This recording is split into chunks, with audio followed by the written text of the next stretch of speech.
Hello everyone and welcome back to Lucky Loaders 15, where I'll be giving you 4 tips for tomorrow's racing. Now I'm making this video a little bit earlier than normal. I explained why in my latest video, it's just that I'm going away this weekend and unfortunately I couldn't record it any later. But yeah, I've got 4 tips for tomorrow's racing, where we'll be focusing on the last day of Glorious Goodwood, taking a look at Doncaster and Hamilton as well, and fingers crossed we can have some winners. So let's get stuck into it then. The first tip tomorrow is going to be coming in the 120 at Goodwood. It's going to be my next best selection here. I'm going to recommend a 0.5 each way in the first race at Glorious Goodwood tomorrow, the 120, and I'm going here with Dark Shift for David Egan and Charlie Hills. Now this horse has been quite frustrating this season for favourite backers. He's been favourite on all 3 starts, and he has shown ability in all of those 3 runs, but he's had some excuses as well. But I think tomorrow it could be the time to now follow him, because he's going to be stepping up to 7 furlongs. Now if you actually look at his profile and his pedigree, he's by Dark Angel, but on the downside of the pedigree, it's actually a stamina based one, related to plenty of middle distance horses, including Ulysses, that was a Group 1 winner for Roger Charlton. So yeah, I think the step up and trip should absolutely suit him down to the ground tomorrow, because if you look at some of his races, and particularly his latest one at Ascot, when he was a little bit unlucky, he was staying on quite strongly at the end, doing his best work late on after being hampered or a little bit unlucky at one point. Go back and watch that, because I thought he was quite eye-catching.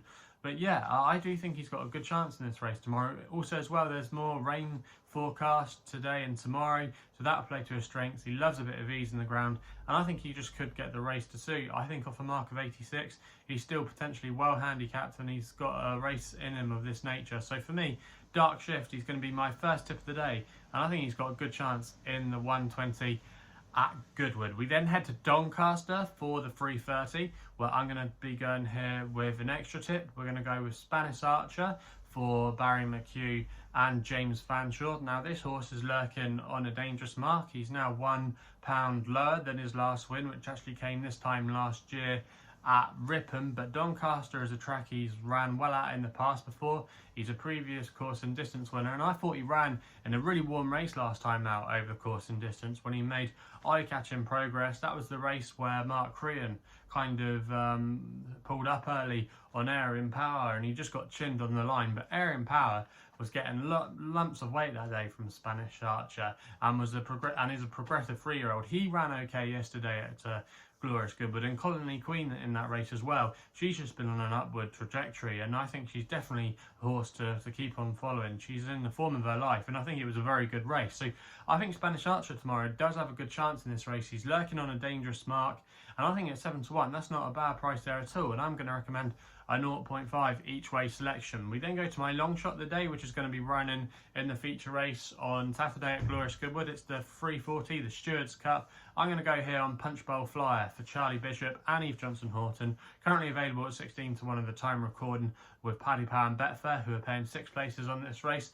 Now this horse, Punchbowl Flyer, has been a really progressive 4-year-old so far, winning some decent races, including the likes of Haydock and Windsor. Was last seen winning at Windsor quite emphatically in the end, beating some useful types. That form has worked out okay, because the 2nd place horse was a winner at York on his next start, and all those good performances have come with a bit of ease in the ground, and that's definitely going to suit him tomorrow, because I do imagine the conditions will be on the easy side. And the way that he races, he's normally handy, he's normally prominent. That style of racing can often suit you at Goodwood, and I think he could be a hard one to catch if he gets an easy lead or is up there in the vanguard. If you actually look at his worst effort this season, it actually came in the Wokingham handicap when he came in 8th place. However, if you actually look at the race, he was on the wrong side, and he actually finished 1st in his group. So he's been a model of consistency this season.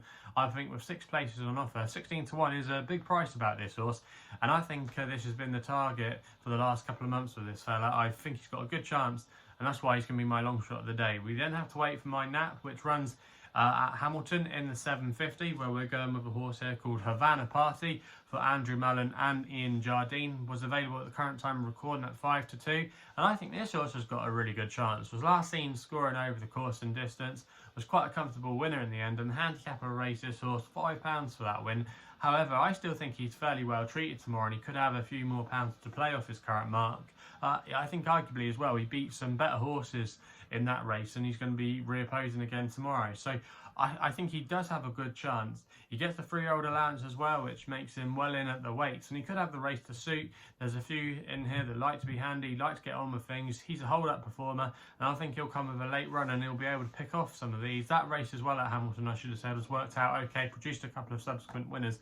And I do think that this horse will be a clear favourite come post time tomorrow. And I think if he can still get on at 5-2, I do think that's a good price there. So yeah, Havana Party is going to be my final selection of the day. And fingers crossed we can end with a winner there. So they're the 4 tips for tomorrow's racing. If you're still enjoying these videos, remember to hit that thumbs up button and subscribe here to my YouTube channel at LuckyLoaders15.